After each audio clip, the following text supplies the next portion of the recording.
Assalamualaikum warahmatullahi wabarakatuh. Waalaikumsalam warahmatullahi wabarakatuh. Bismillahirrahmanirrahim. Alhamdulillahi rabbil alamin. Wassalatu wassalamu ala ashrafil anbiya'i wal mursalin, imamil muttaqin, sayyidil ghurril muhajjalin, Sayyidina wa maulana Muhammadin wa ala alihi wa ashabihil mujahidin at-tahirin limin rahimakumullah. Kejadian dan keberadaan kita dalam kehidupan di dunia ini merupakan kejadian dan keberadaan yang terima jadi atau terima beres. Artinya tidak seorang pun di antara kita yang dahulunya pernah mesen untuk punya potongan seperti yang sekarang ini, punya warna kulit seperti yang sekarang ini, punya bahasa seperti yang sekarang ini. Seluruhnya kita terima jadi. Oleh karena kita terima jadi, maka Allah tidak menilai manusia dari rupa dan potongannya, tidak juga dari harta bendanya. Bersabda Nabi kita, Innallaha la yanzuru ila suwarikum wa amwalikum walakin yanzuru ila qulubikum wa a'malikum. Sesungguhnya Allah Subhanahu wa taala tidak melihat potonganmu, tidak melihat harta bendamu, tetapi yang dilihat dan dinilai oleh Allah Subhanahu wa taala tidak lain adalah hati dan amal perbuatanmu. Kenapa rupa paras yang cantik tidak dijadikan penilaian utama oleh agama? Pertama, karena yang namanya cantik adalah relatif. Tergantung siapa yang memandang. Yang menurut saya cantik, menurut saudara belum tentu cantik. Dan yang menurut saudara cantik, menurut saya mungkin jelek, enggak ketulungan. Oleh karenanya, di kalangan para ahli cinta ada perbedaan pendapat. Sebenarnya cantik yang bikin orang jatuh cinta atau cinta yang menyebabkan orang jadi cantik. Dua-duanya bisa saja terjadi. Mungkin karena cantik orang lalu jatuh cinta, mungkin sudah kadong cinta biar gempor cantik juga. Tapi yang jelas cantik adalah relatif. Yang kedua, cantik itu temporer, berubah oleh pergeseran masa dan pertukaran waktu. Tidak ada orang makin ke ujung makin cantik. Sekarang dia sedang sweet 17-an, umur 17-an, of course cantik bukan alang kepala. Seluruh yang ada dalam dirinya menjadi syair di kalangan para remaja. Rambutnya katanya ikal berderai, pipinya bak pauh dilayang, lalu janggutnya katanya macam lebah bergantung, alisnya macam semut beriring. Kalau dia senyum orang pada lemes. Itu sekarang 2, 30, 40 tahun yang akan datang kalau dia senyum mungkin orang lari semua. Cantik itu temporer. Dan yang ketiga, di atas langit masih ada langit lagi. Di atas yang kita anggap cantik, rupanya masih ada yang lebih cantik lagi. Oleh karena itu, penilaian inti dari agama bukan soal potongan, bukan soal harta benda, tapi hati dan amal perbuatan. Alangkah lebih idealnya lagi kalau hati yang baik dan perbuatan yang baik berada pada rupa yang elok juga. Inilah yang dinamakan kecantikan zahir dan batin. Dan ini yang dimiliki oleh Nabi Allah Yusuf alaihi salam yang akan kita bicarakan pada pertemuan kita kali ini. Pantas kalau pada saat kita berdiri di muka cermin, disunahkan kita membaca doa seperti yang diajarkan Nabi, Allahumma kama hassanta khalqi fahassin khuluqi. Ya Allah, sebagaimana telah engkau baguskan rupaku, baguskan juga kiranya akhlak dan budi pekertiku. Supaya kecantikan zahir diiringi dengan kecantikan batin. So apa gunanya zahir yang cantik kalau batinnya berbahaya? Itu yang orang bilang, apa guna katanya berkain batik kalau tidak dengan kebaya? Apa guna berparas cantik kalau melulu bawa bahaya? Saudara-saudara yang saya hormati, Nabi Yusuf alaihi salam diberikan oleh Allah ketampanan zahir dan batin. Artinya, zahirnya beliau memang tampan, batinnya pun memang beliau adalah baik. Dan inilah kebaikan yang berlipat ganda. Kadang-kadang ada orang yang tampangnya sederhana saja, tapi batinnya baik. Itu lebih baik ketimbang yang zahir dan penampilannya baik, tapi batinnya rusak. Maka yang dianugerahkan Allah dalam kehidupan ini sesungguhnya bukan untuk to show only. Bukan cuma untuk sekedar dipamerkan, jadi kebanggaan. Macam kontes ratu-ratuan yang manfaatnya hampir tidak ada. Kecantikan untuk disyukuri. Kecantikan untuk digunakan kepada hal-hal yang bermanfaat sesuai dengan perintah dari yang memberikan kecantikan itu. Saudara-saudara yang saya hormati, Nabi Yusuf alaihi salam seorang nabi yang oleh Allah diberikan kecantikan zahir dan juga kecantikan batin. Beliau adalah putra dari Nabi Yakub, dari Nabi Ishak, dan dari Nabi Ibrahim alaihi salam. Artinya, ayah beliau bernama Nabi Yakub, kakeknya adalah Nabi Ishak, dan datuknya adalah Nabi Ibrahim alaihi salam. Ia bersaudara sebanyak 11 orang.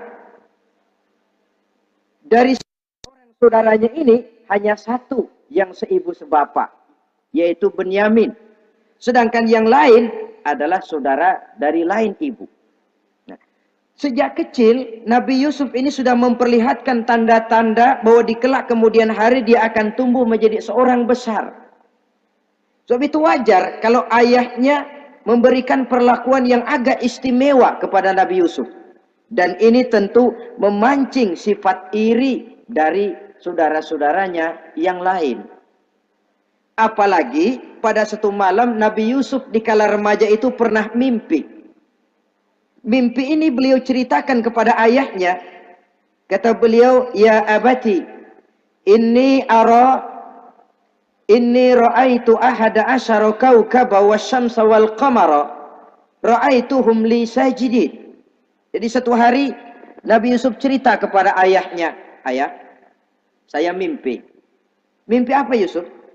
"Saya melihat dalam tidur saya ada 11 bintang, lalu matahari dan bulan. Saya lihat seluruhnya sujud kepada saya." Ayahnya mendengar mimpi ini, mengerti takwil. Lalu pesan kepada Nabi Yusuf, "Yusuf, mimpi ini jangan kau ceritakan kepada saudara-saudaramu. Mereka sudah punya pandangan yang tidak baik kepada dirimu. Kalau ini kau ceritakan, mungkin akan membahayakan bagi dirimu." Sebab rupanya saudara-saudaranya yang lain ini iri hati kepada Nabi Yusuf, yang memiliki keistimewaan dan mendapat perhatian istimewa juga dari orang tuanya. Saudara, kita tahu ini sesuatu yang wajar dalam kehidupan. Pepatah bilang, likulli zi ni'matin mahsudun. Tiap kali kita mendapat suatu nikmat, bakal ada orang yang hasud, iri hati, dengki. Itu watak kehidupan. Kalau kita jatuh miskin, orang tepuk tangan. Kalau kita jadi kaya, orang tanya berdukun kemana. Wajar saja, likulli zi ni'matin mahsudun. Tiap kali kita mendapat suatu nikmat, tentu ada yang hasud, ada yang iri, ada yang tidak senang. Begitu juga halnya dengan saudara-saudara Nabi Yusuf alaihi salam. Dan watak iri hati ini tidak cuma tinggal iri hati, mereka buktikan lewat tindakan konkret. Suatu hari mereka musyawarah, saudara-saudara yang iri ini. Saudara-saudara, bapak kita nggak adil. Masa Yusuf mendapat perlakuan istimewa? Wa nahnu usbah, sedangkan kita ini golongan yang lebih besar. Dari 12 orang anaknya, masa cuma satu Yusuf yang mendapat perlakuan lebih istimewa? Kita ini yang 11 dianggap angin apa? Nggak adil abah kita ini. Iya, tapi caranya bagaimana? Apa kita omelin bapak? Jangan. Habis Yusuf singkirin. Kalau Yusuf nggak ada, kan anaknya tinggal kita. Praktis perhatiannya seluruhnya akan tercurah kepada kita. Nah, saya ingatkan, bahwa hasud sering mendorong orang untuk melakukan segala macam cara. Artinya orang itu kalau sudah dibakar sifat dengki, iri hati, dia rela melakukan apa saja. Pertama, agar nikmat yang ada pada diri orang lain hilang. Yang kedua, supaya nikmat itu pindah kepada dirinya. Andai kata tidak pindah kepada dirinya, ya hilang sajalah. Jangan orang lain yang dapat nikmat. Ini watak hasud.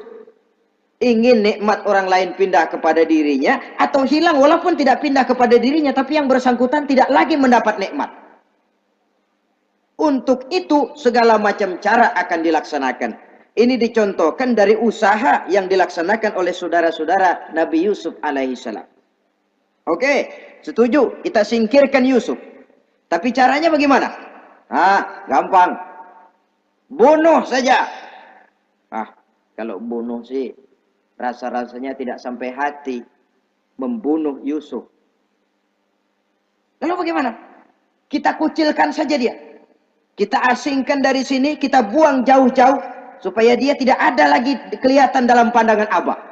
Kalau dia sudah tidak ada dalam pandangan Abah, yang dilihat cuma kita dan seluruh kasih sayangnya akan tercurah kepada kita semua. Nah, setujulah kalau itu. Caranya nanti kita atur belakangan. Jadi satu hari permisilah saudara-saudaranya ini kepada Nabi Yakub. Abah, kami permisi mau pergi main-main dan Yusuf akan kami ajak. Kata Nabi Yakub, saya khawatir. Nabi Yakub sudah melihat gelagat yang tidak baik. Sudah ada semacam firasat. Saya khawatir kalau Yusuf kau bawa, nanti dia akan kena celaka. Atau dimakan oleh serigala, sedangkan kamu nanti akan lalai. Kata anak-anak yang lain, percaya dah Pak, saya akan jaga. Saya kan saudaranya, masa tega membiarkan Yusuf celaka atau dimakan serigala. Pokoknya aman, sip dah.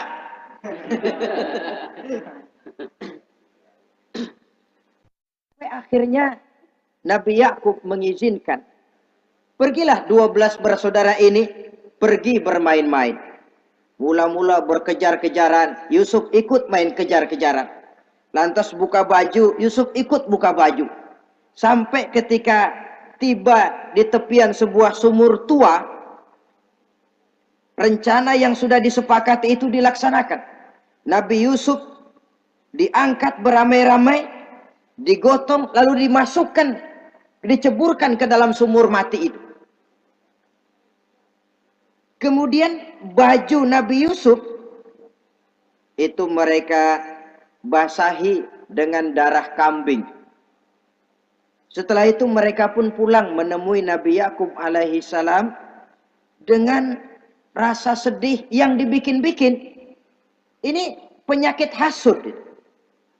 Jadi kalau orang hasud kepada kita, begitu kita mendapat kesulitan, dia datang dengan air mata buaya. Belagak sedih, belagak ikut berduka cita, padahal sih hatinya sorak. Padahal batinnya girang bukan main. Pak, saya ikut berduka cita, Pak, saya ikut sedih. Padahal hatinya biar mampus loh. Ini yang dilakukan oleh saudara-saudara Nabi Yusuf. Mereka datang dengan air mata berurai, nangis, Abah. Ketika kami sedang main-main, Abah, kami lupa. Kami tinggalkan Yusuf sendirian. Ketika kami balik, kami cuma mendapati bajunya sudah berlumur darah. Barangkali saudara kami Yusuf dimakan oleh serigala. Nabi Yakub tercenung. Ternyata firasatnya adalah benar. Baju Nabi Yusuf itu yang berlumur darah kambing, buatan saudara-saudaranya yang hasud tadi, diciumi dan dipeluk oleh Nabi Yakub. Kepedihan seorang ayah yang ditinggalkan oleh anak tercintanya. Saudara, adapun Nabi Yusuf alaihi salam tercebur di sumur mati itu. Sampai pada satu hari ada khalifah, ada kafilah niaga dari negeri Madian hendak menuju ke negeri Mesir, lewat di tempat itu. Ketika salah seorang mereka bernama Malik bin Dho'ar hendak mengambil air, timba diturunkan ke dalam sumur. Begitu diangkat, ini air kok berat amat. Makin diangkat, makin berat. Sampai di atas, bukan air, orang isinya. Ada orang di ember. Dia lihat rupanya sangat tampan, elok, cantik. Ini barangkali anak bangsawan ini. Parasnya begini cantik, begini tampan. Ini kalau dijual di Mesir nanti tentu harganya mahal nih. Order nih. Objek. Maka dibawalah Yusuf ini ke negeri Mesir. Setibanya di sana diperjualbelikan sebagai budak belian. Nah, nasib baik rupanya Yusuf ini ketika terjadi pelelangan dibeli oleh seorang pembesar istana, seorang menteri yang bernama Kitfir. Kitfir melihat, ini cantik anak remaja ini. Tampangnya elok, parasnya indah, kelihatannya budi pekertinya pun halus. Kita ambil saja ini, kata Kitfir kepada istrinya Zulaikha. Kita angkat dia jadi anak, siapa tahu nanti dia memberikan manfaat yang besar bagi kita. Baiklah, baiklah. Dan sejak saat itu, Yusuf dipelihara di rumah Kitfir dalam istana yang tinggal bersama istrinya Zulaikha. Menurut satu riwayat, 10 tahun lamanya Nabi Yusuf tinggal di tempat Kitfir. Dan selama 10 tahun itu tentu terjadi perkembangan baik jasmaninya maupun rohaninya. Dari anak-anak ia berubah menjadi remaja, lalu meningkat ke arah dewasa. Makin matang kedewasaannya, makin tampan dan elok parasnya, makin cantik budi pekertinya, ditempa oleh watak kenabian yang disiapkan oleh Allah Subhanahu wa ta'ala.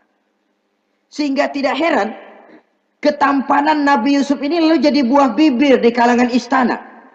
Tidak cuma anak perempuan bangsawan, tidak cuma istri para penguasa, sampai kepada kelompok orang awam selalu berandai-andai, kalau saja andai kata umpama saya bisa berdampingan dengan Yusuf, kalau saja. Kata-kata kalau saja ini keluar dari perempuan-perempuan yang melihat Yusuf alaihissalam. Dan yang unik, kecantikan Nabi Yusuf itu, kalau dia berdampingan dengan orang yang jelek, si jelek ini ikut sedikit cantik. Biasanya kan kalau ada orang ganteng, duduk berdampingan sama orang jelek, ganteng makin kelihatan kegantengannya, yang jelek makin demek. Itu biasanya. Tapi kecantikan Nabi Yusuf ini tidak mengangkat orang lain. Nah, rupanya yang tertarik kepada ketampanan Nabi Yusuf ini tidak cuma perempuan-perempuan lain, juga termasuk Siti Zulaikha, istri daripada Kitfir, yang merupakan ibu angkatnya. Kalau pada mulanya Zulaikha merawat Nabi Yusuf sejak kecil dengan harapan nanti akan membawa manfaat. Setelah dilihatnya makin lama makin tampan, makin lama makin cantik, makin lama makin rupawan.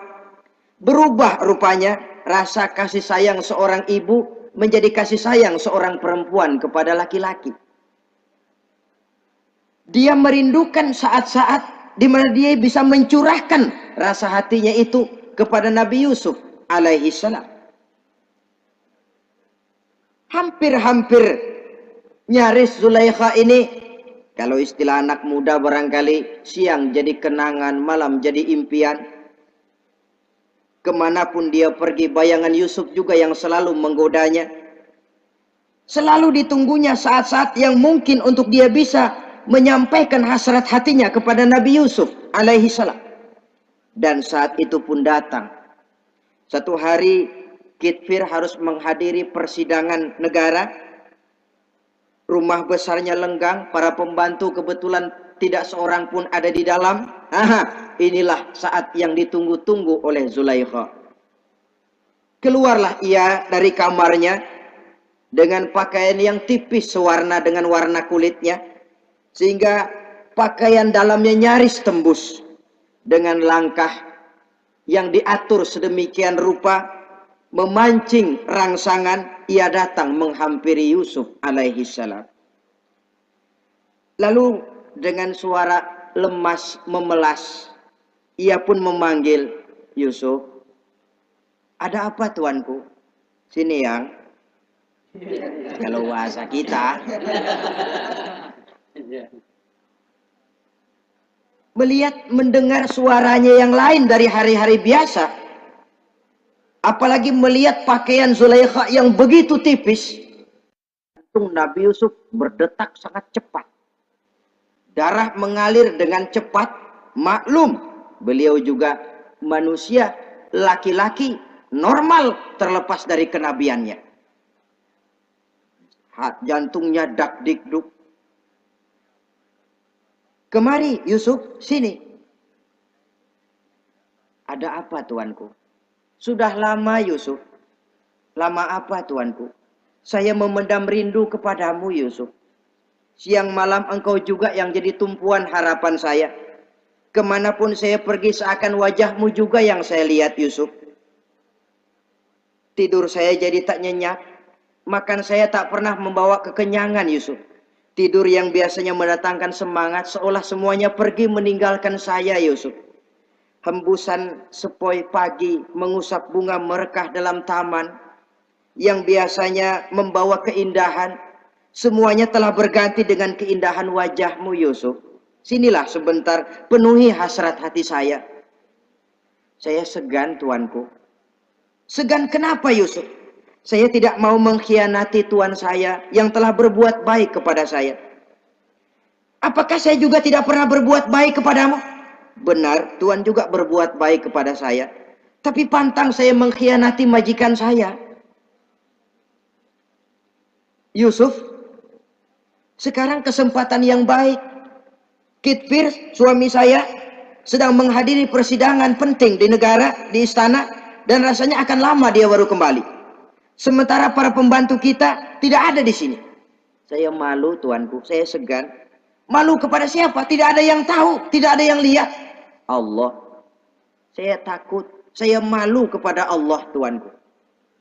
Padahal kalau menurut ukuran hati, Quran menjelaskan walaqad hammat bihi wa hamma biha.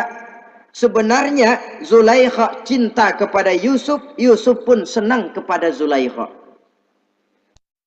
Iblis sibuk bukan main memasang jerat, pasang besi berani biar pada nyetrum.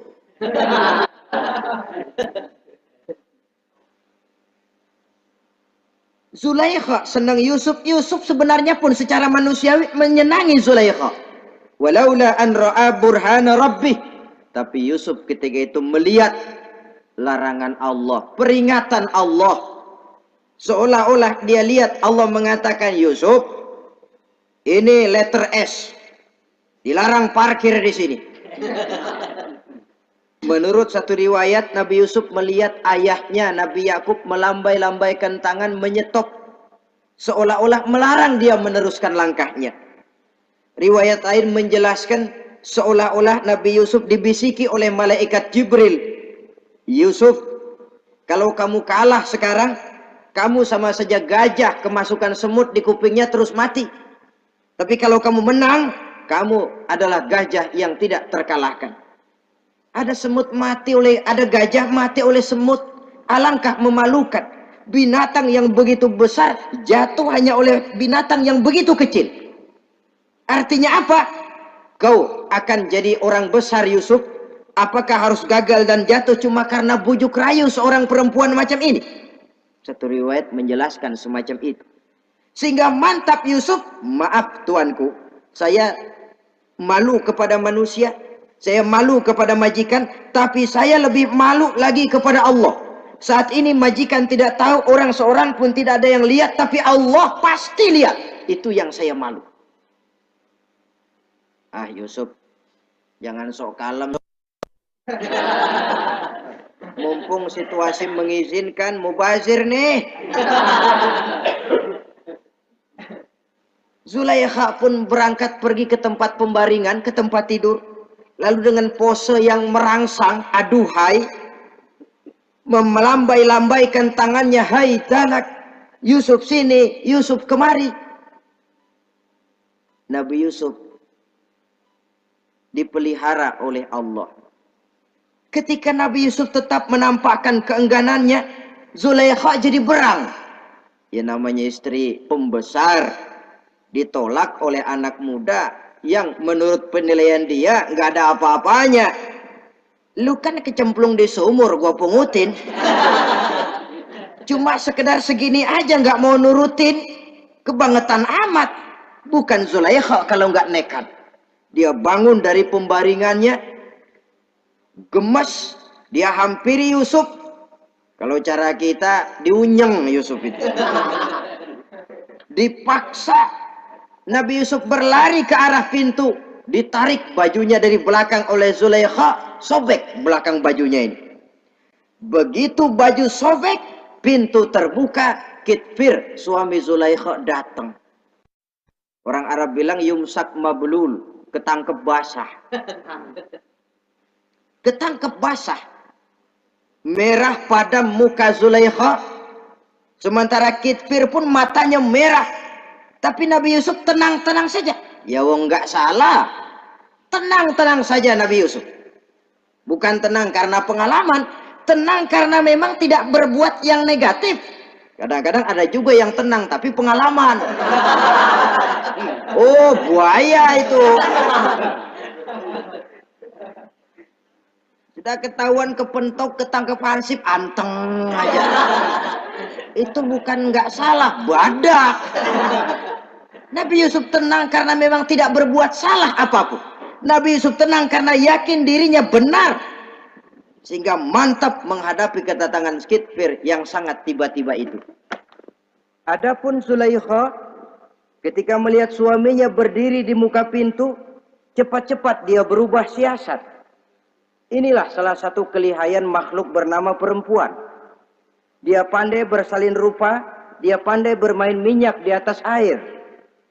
Melihat suaminya datang, roman mukanya pun menjadi sedih. Air mata berurai membasahi pipi. Papa, katanya.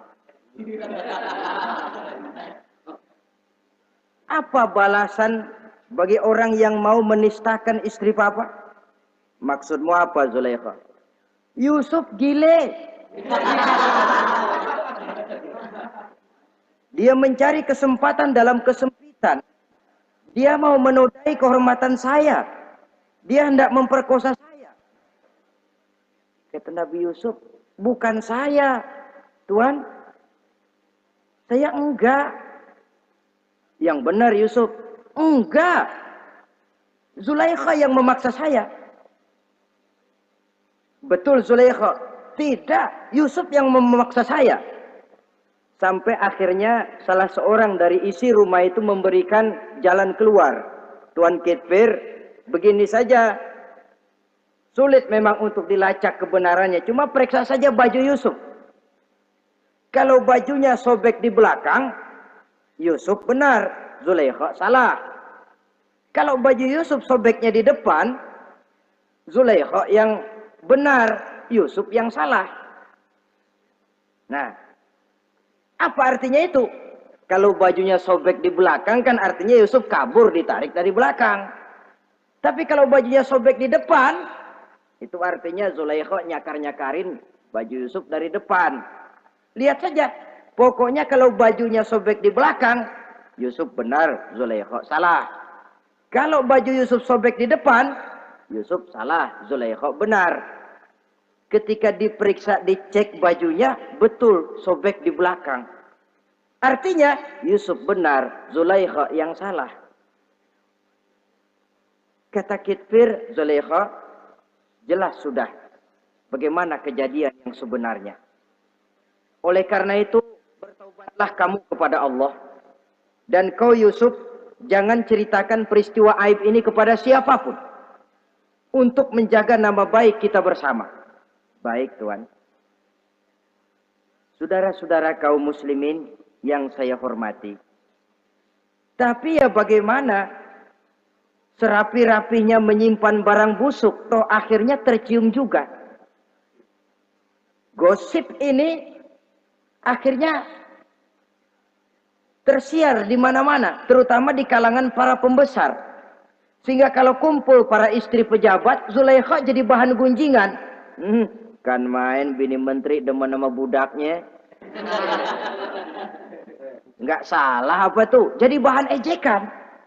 Ya sebab tentu ukuran mereka yang belum pernah ngelihat Yusuf, kalau duren ketemu duren dong. Masa duren ketemu ketimun ya bonyok. Artinya nggak seimbang. Masa istri bangsawan tergila-gila sama anak angkatnya, sama budak beliannya, nggak masuk rasio itu. Zulaikha dengar berita macam itu. Sampai dalam hatinya, pantas saja kamu ngenyek saya, kamu meremehkan saya, karena kamu belum pernah lihat potongan Yusuf bagaimana. Akhirnya dalam hati Siti Zulaikha ini timbul semacam dendam. Suatu saat gua kerjain lo. Caranya gimana? Satu hari para istri bangsawan ini diundang ke tempat Siti Zulaikha. Duduk di satu ruangan luas. Setelah duduk dihidangkan makanan. Makanannya aneh. Cuma buah sama pisau. Ketika buah dan pisau sudah siap, satu orang satu. Ketika mereka sedang mengupas itu, Zulaikha berkata kepada Nabi Yusuf, Yusuf, kau jalan dari sini ke sana, melintas kayak peragawati gitu. Untuk apa Tuhan? Pokoknya jalan aja dah. Nabi Yusuf jalan. Sejak beliau melangkah ke ruangan itu, semua mata perempuan-perempuan bangsawan yang lagi ngupas buah, semuanya tertuju kepada Yusuf. Ada yang matanya emang buluk, makin buluk. Ada yang ngeliatin campur mulutnya menganga. Apa kata mereka?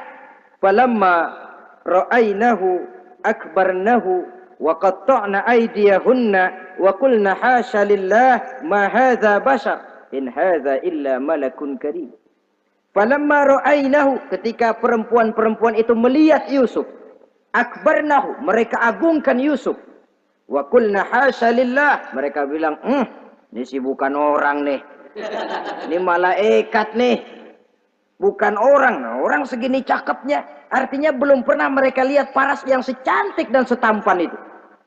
Akibatnya apa? Nggak berasa mau motong buah keiris tangan. Rata-rata perempuan yang ada di situ tangannya pada luka. Kenapa? Mau motong buah, mata kemana, mulut kemana, tangan kepotong.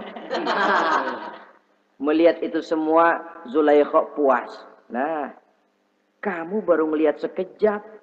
Bagaimana saya yang siang malam melihat Yusuf? Bagaimana saya yang tiap saat hidup bersamanya? Bagaimana saya nggak merindukan dia?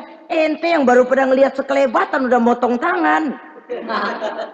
Saya yang tiap hari sama-sama dia nggak celeng juga udah pantas. Saudara-saudara kaum muslimin yang saya hormati. Akhirnya untuk menjaga nama baik keseluruhannya, Nabi Yusuf pun mengalah. Karena berita ini sudah tersiar, Yusuf dipojokkan, tidak cuma sekedar dipojokkan, beliau dimasukkan ke dalam penjara. Tapi apa kata beliau? Rabbis sijnu ahabbu ilayya mimma yad'unani ilai. Ya Allah, kalau memang karena resiko penolakan saya terhadap ajakan Zulaikha menyebabkan saya harus masuk penjara, penjara lebih saya sukai, penjara lebih saya cintai ketimbang ikut kemauan Zulaikha. Saudara-saudara, kadang-kadang kita berpikir, kalau kesempatan itu datang kepada kita, mampukah kita menjatuhkan pilihan seperti pilihan Nabi Yusuf ini? Lebih baik penjara ketimbang mengikuti bujuk rayu perempuan untuk melakukan perbuatan yang menyeleweng ini. Ini yang dipilih oleh Nabi Yusuf. Tegar. Kalau memang sebagai resikonya saya harus masuk penjara, penjara lebih saya cintai, penjara lebih saya suka daripada mengikuti bujukan Zulaikha. Teguh karena suatu prinsip. Bukankah dalam perjuangan menegakkan akidah, Kadang kita mendapat piala, tapi tak jarang kita berhadapan dengan penjara. Kadang kita disanjung, kadang kita dicaci. Itu romantika perjalanan dari yang namanya perjuangan. Tapi pilihan harus ada. Ketimbang ikut bujuk rayu perempuan yang mengajak melakukan perbuatan serong, penjara lebih saya cintai. Sudah pada saat hendak diajak tidak ada yang melihat, beliau menolak. Akibat penolakannya pun masuk penjara, tapi penjara lebih menyenangkan hatinya. Ketimbang hidup merdeka, tapi jiwa terpenjara. Inilah Nabi Yusuf barangkali. Biar badan masuk penjara, asal jiwa merdeka. Kita sekarang sebaliknya. Jiwa terpenjara tidak jadi soal, asal badan merdeka. Maka jiwa kita sering dijajah. Entah dijajah harta, entah dijajah pangkat dan jabatan, entah dijajah iblis. Jiwa kita yang terpenjara. Sementara badan kita merdeka.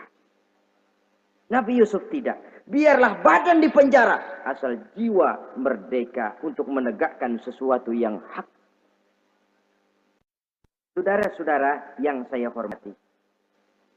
Adapun di dalam penjara itu, Nabi Yusuf satu sel dengan 2 orang bekas pelayan istana yang dituduh menaruh racun ke dalam hidangan yang hendak disajikan kepada raja. Yang satu tukang ngatur minuman, yang satu tukang ngatur makanan untuk raja. Siapa yang naruh racun nggak jelas, tapi dua-duanya ditahan. Nah, sampai satu malam teman satu sel ini dua-duanya ngobrol kepada Nabi Yusuf. Yusuf, kami ini dipenjara karena dituduh menaruh racun ke dalam hidangan yang dihidangkan kepada baginda raja. Siapa yang salah, kami sendiri tidak tahu. Saya nggak ngerasa naruh racun, kata yang tukang ngatur minum. Saya juga enggak, kata yang tukang ngatur makan. Sampai satu malam mimpi. Mimpi itu diceritakan kepada Nabi Yusuf. Kata yang tukang ngatur minuman, Yusuf, saya mimpi. Saya memeras anggur, lalu menghidangkannya kepada baginda raja. Apa arti mimpi saya? Kata yang tukang hidangin makanan, kalau saya Yusuf, saya ngimpi menjunjung roti di atas kepala saya, itu roti dipatokin burung. Apa arti mimpi saya? Saudara-saudara, Nabi Yusuf tersenyum.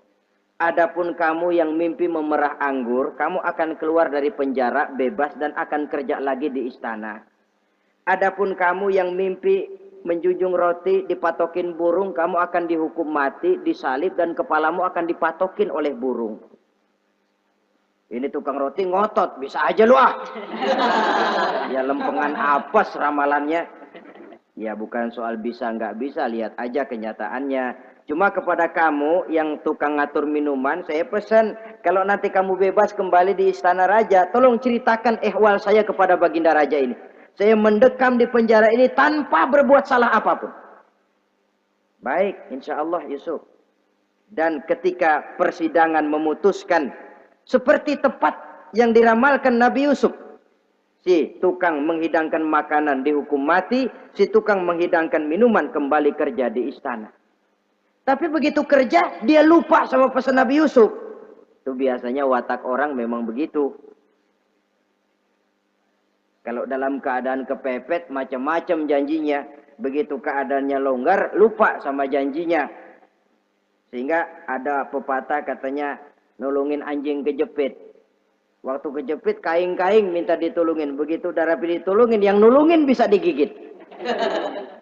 Saudara hadirin yang saya hormati, sampai bertahun-tahun Nabi Yusuf mendekam dalam penjara. Tapi itulah yang menambah kedewasaannya. Maka orang beriman ya, yang mantap nilai imannya, tempat tidak jadi soal.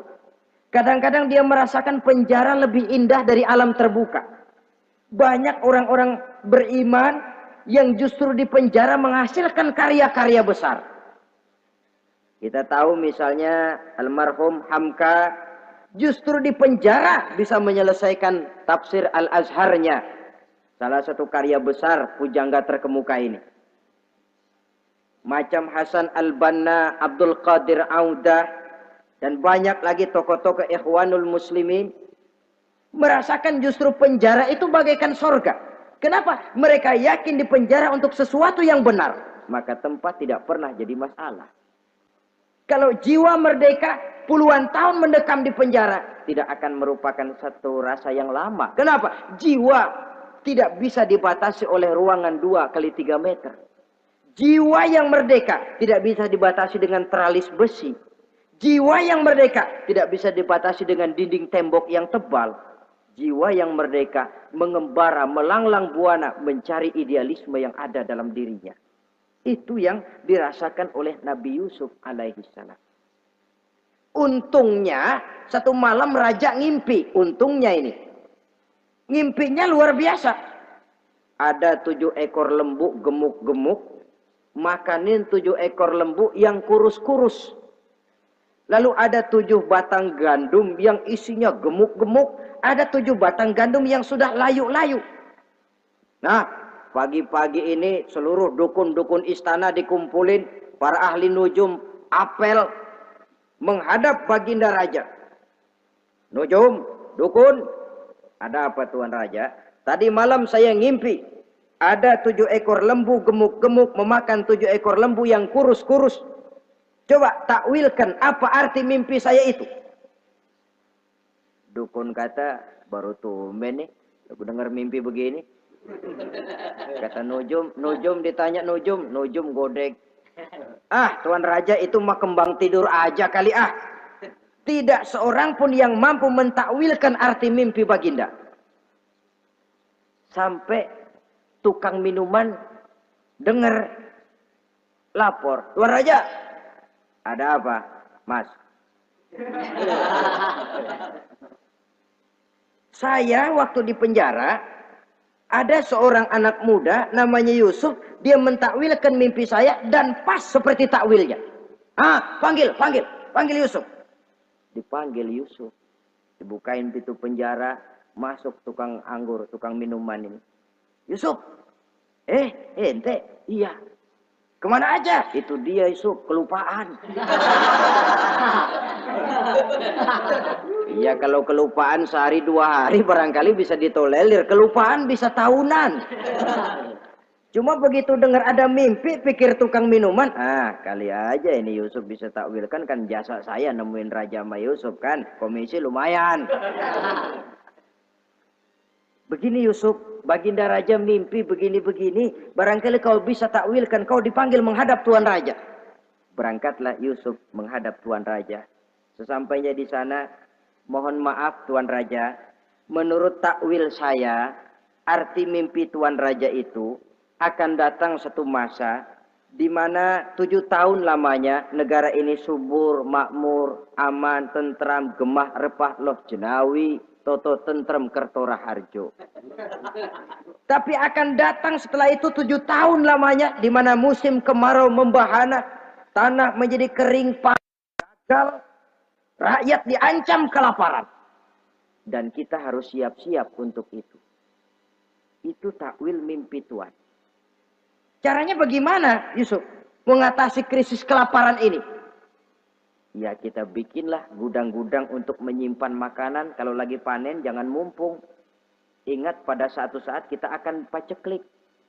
Sehingga kata orang-orang tua dulu, kalau lagi sehat, ingat dong bakalan sakit. Kalau lagi kaya, ingat dong bakalan miskin. Semuanya itu milik daripada kehidupan. Tidak ada orang yang ketawa terus dalam hidup. Tidak ada orang yang nangis terus. Semuanya silih berganti, datang pergi, patah tumbuh, hilang berganti. Dunia hari ini bikin kita ketawa, besok dia buat kita menangis. Hari ini dibuatnya kita senyum, besok dibuatnya kita berurai air mata. Hari ini dijadikannya kita kaya, besok dijadikannya kita kere. Pantas kalau orang bilang, wamal hayatud dunya, Allah mengatakan wamal hayatud dunya illa lahun wa la'ib. Hidup dunia ini cuma sandiwara. Tiap kita sekarang sedang memegang peranan. Ketika memegang peranan, ya jadi orang kaya peranan, jadi kiai peranan, jadi jenderal peranan. Sama saja dengan wayang golek. Gatot Kaca yang bertulang kawat berotot baja, punya ajian beraja musti, gagah perkasa, bisa terbang di angkasa. Hebat, perkasa Gatotkaca. Kapan? Waktu dipegang dalang. Betul apa benar? Gagahnya Gatotkaca, sakti mandragunanya sang Gatotkaca. Kapan itu? Waktu dipegang dalang. Begitu peranannya selesai, sama dalang dimasukin ke kotak, diem aja Gatotkaca. Terbang kek? Enggak, diem aja. Begitulah kehidupan ini. Gagah kita menyandang bintang 4 di pundak. Gagah kita membawa harta yang banyak. Gagah kita membawa jabatan ini dan itu. Waktu oleh sang sutradara dimasukkan ke dalam lubang yang luasnya tidak lebih 1 kali 2 meter. Enggak bekutik. Enggak ada yang lawan. Jenderal yang berbintang 4 dilonjorin, dia yang lihat anteng aja. Habis peranan, sudah sampai di situ. So, itu wajar. Kata Nabi Yusuf, kalau lagi panen, ingat pada suatu saat kita akan paceklik. Jangan giliran panen besar. Di daerah-daerah kita lihat, sudah panen pesta pora. Bukan bersyukur kepada Allah. Tapi kegembiraan itu diwujudkan dalam bentuk lain. Tontonan yang membuat lupa diri, bermabuk-mabukan. Sehingga kadang-kadang kalau di daerah itu katanya kalau musim panen, musim kawin. Musim paceklik, musim cerai. Saudara-saudara kaum muslimin yang saya hormati.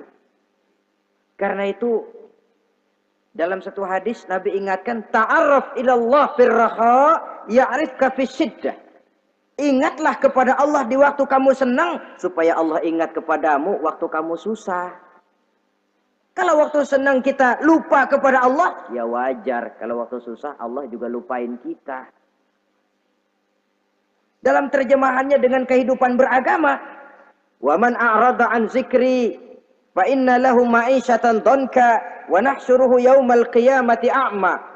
Siapa yang berpaling daripada peringatanku, kata Allah, aku akan berikan dia penghidupan dan kehidupan yang sempit. Sempit itu apa lalu tidak punya duit? Punya duit. Apa tidak punya harta? Banyak harta. Tapi banyaknya harta, tumpukan duit tidak membuat hatinya makin luas. Tidak membuat hidupnya makin lapang. Sempit, sempit, dan sempit. Itu azab. Yang paling celaka, wa nahsyuruhu yaumal qiyamati a'ma. Di akhirat kami kumpulkan dia bersama orang-orang buta. Allahu Akbar. Di padang mahsyar, dikala orang sibuk, pusing dengan urusan masing-masing, buta lagi. Yang nggak buta aja pusing. Mereka teriak-teriak, qala rabbi lima hasyartani a'ma wa qad kuntu basira. Ya Allah, kenapa kami buta padahal waktu di dunia kami melihat? Allah jawabnya enak aja. Kadzalika atatka ayatuna fanasitaha wa kadzalika al-yauma tunsa. Rasain dulu. Dulu waktu di dunia datang peringatanku pada belaga pilon, kamu lupakan, sekarang juga pantas kamu dilupakan. Waktu susah kamu lupa, waktu senang kamu lupa Allah. Waktu susah juga pantas kamu dilupakan Allah. Waktu di dunia kau berpaling dari peringatan Allah. Kalau sekarang Allah berpaling kepadamu juga adil. Walaupun kalau Allah mau tidak berpaling juga adil. Sebab Allah itu mutlak. Tidak ada yang membatasi apa yang dimaui oleh Allah. Saudara-saudara kaum muslimin, itu pesan Nabi Yusuf. Bikin gudang yang besar, simpan bahan makanan untuk persediaan musim kemarau. Kalau begitu sekalian aja deh Yusuf. Sekalian bagaimana Tuan Raja? Kau saya angkat jadi menteri urusan makanan dan urusan kemakmuran. Tuan Raja, apa enggak terburu-buru? Kau bisa mentakwilkan mimpi saya, bahkan kau bisa mencari jalan keluar. Ini sudah sesuatu yang menguntungkan Yusuf. Mencari jalan keluar ini pemikiran yang menteri saya belum bisa berpikir kayak kamu. Sudah, kau pegang jabatan ini. Nabi Yusuf tidak minta, diberikan. Dan memang ada pesan, jangan memberikan jabatan kepada orang yang meminta. Tuh, kalau orang sudah minta tentu ada pamrih dan ada tendensi.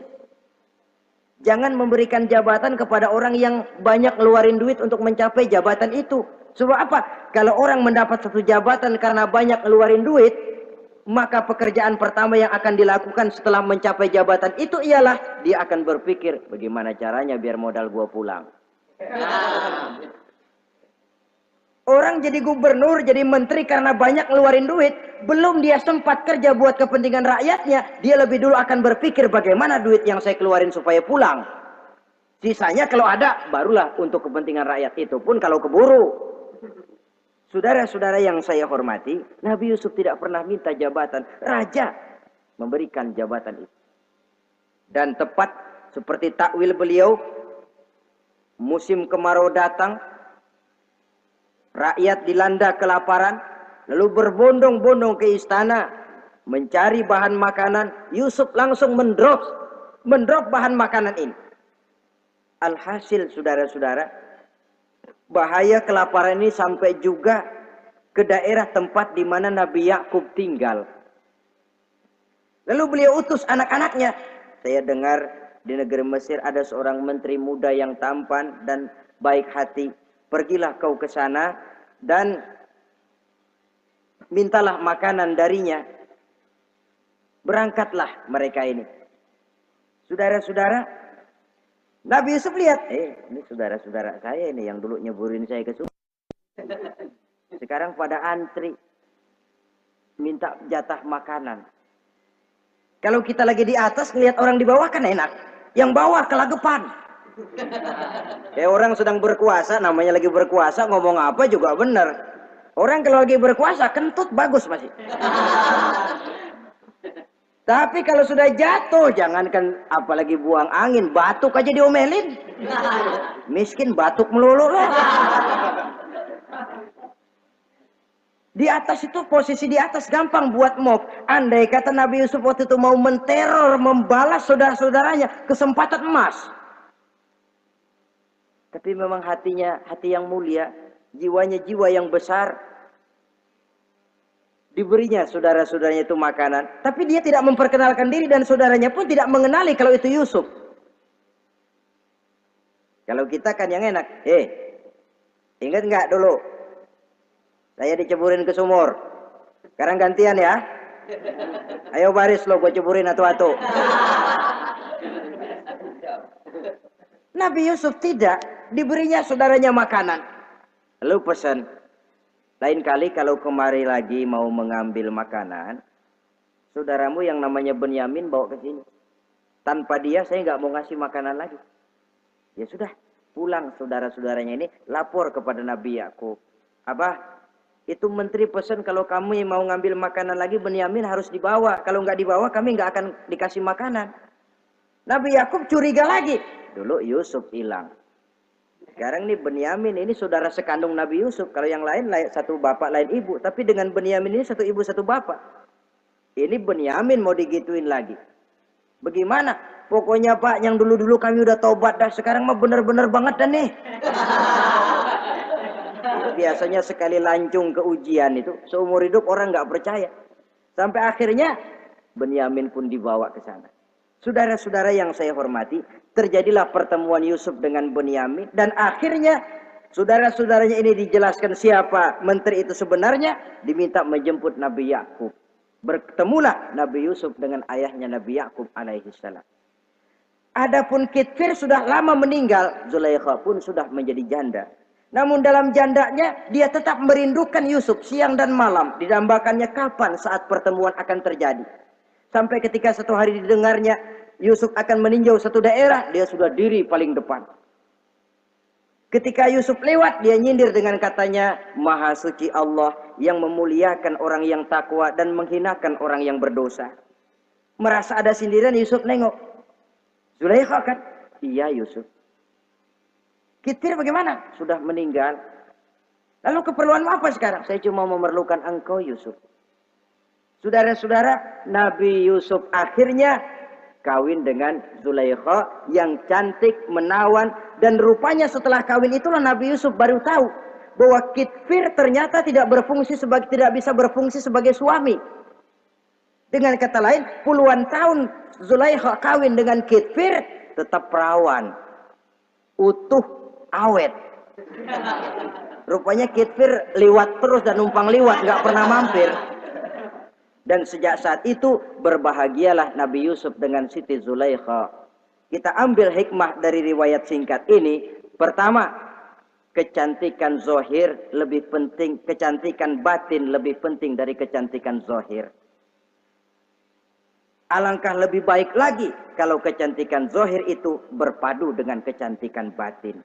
Karena dalam pandangan Islam, Allah tidak menilai manusia dari rupa dan harta, tetapi dari hati dan amal perbuatan. Yang kedua, bahwa ujian dan cobaan yang diterima Nabi Yusuf tetapi dihadapi dengan ketabahan, pada akhirnya menghasilkan kebahagiaan. Kebahagiaan dunia dan kebahagiaan akhirat.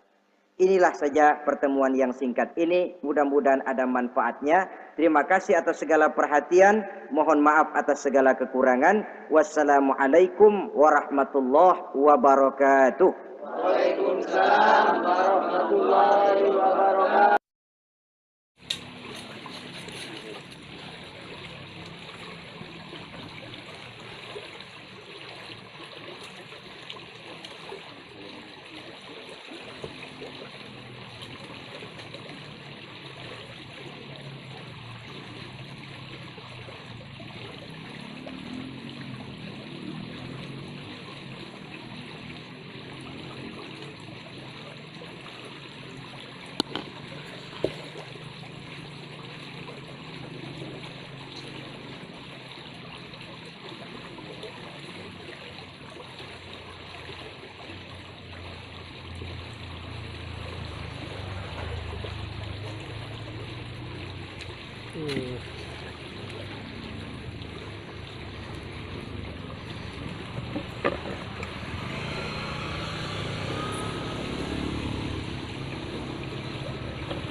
Ini aspal dulu.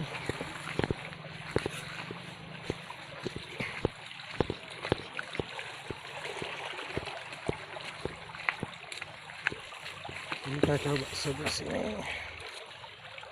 Hup.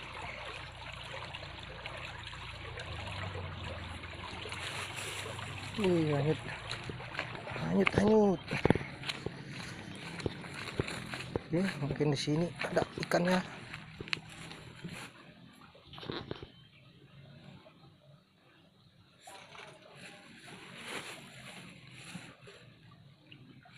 Agak susah spotnya. Spotnya agak susah-susah. Oh.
Belum ada.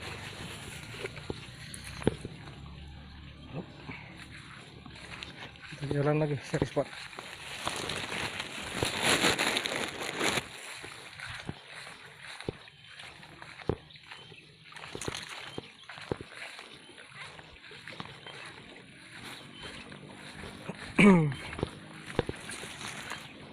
Ini cuacanya panas sekali. Oke, kita coba spot ini dulu. Siapa tahu ada rezekinya di sini.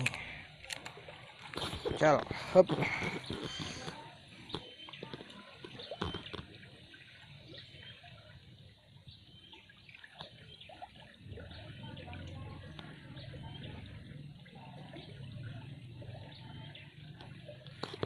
Harusnya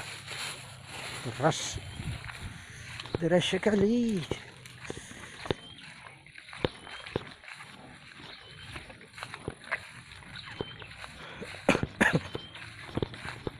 Ini agak susah kita nyari spotnya, airnya lagi deras-derasnya ini. Hup.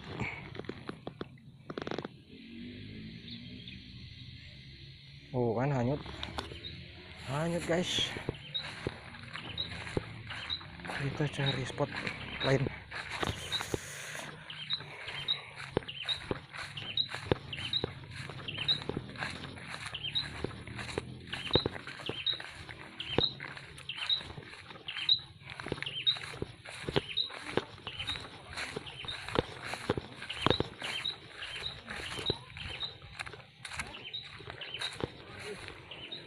Arit.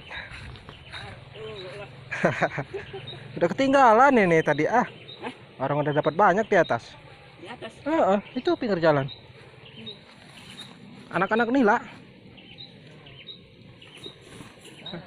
Saya udah siang inilah berangkat. Dapat 4 ekor, 5 ekor. Nila. Anak nila. Oh iya. Yang di atas udah banyak. Ketinggalan saya.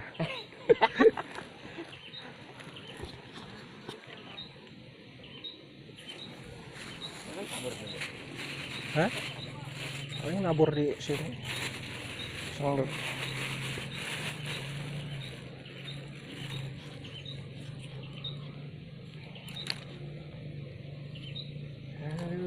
Aduh. Oke.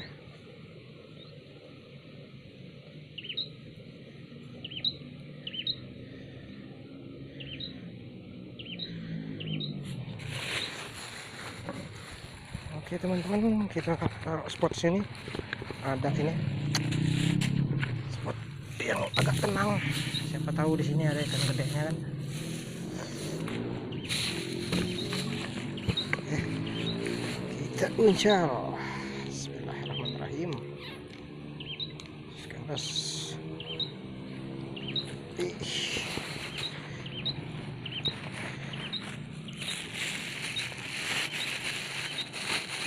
coba kita tabur tipis-tipis. Kita tahu ada datang ikannya.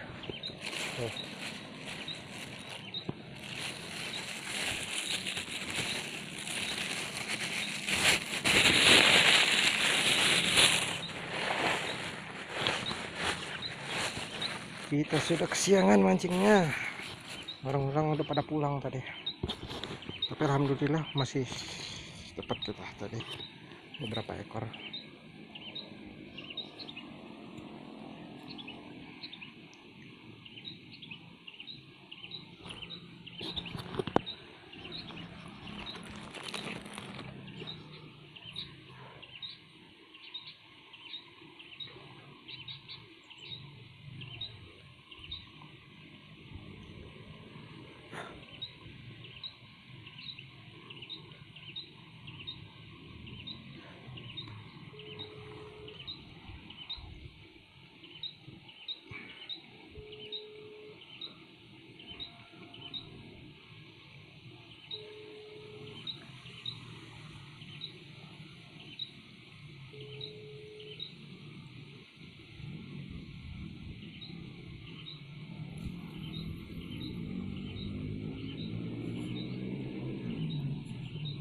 Belum ada pergerakan pelampung kita.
Oke teman-teman, dia spotnya tuh.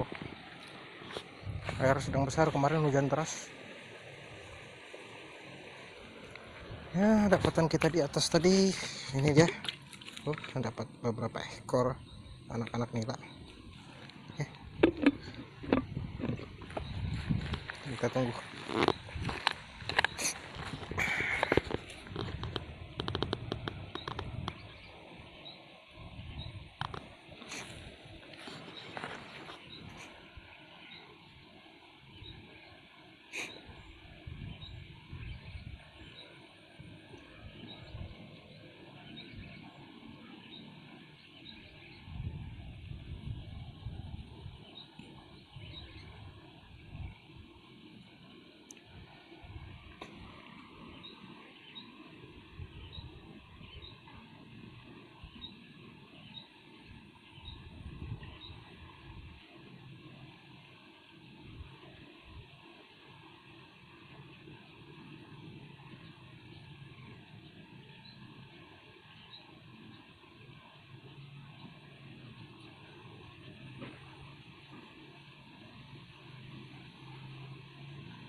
Cuacanya panas sekali, tapi biasanya ini habis tengah hari ini hujan.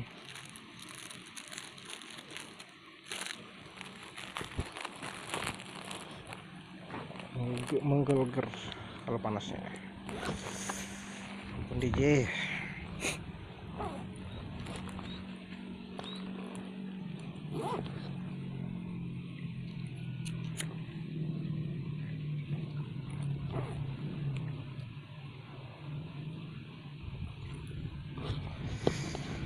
Oke teman-teman, itu saja mancingnya ya, panas sekali.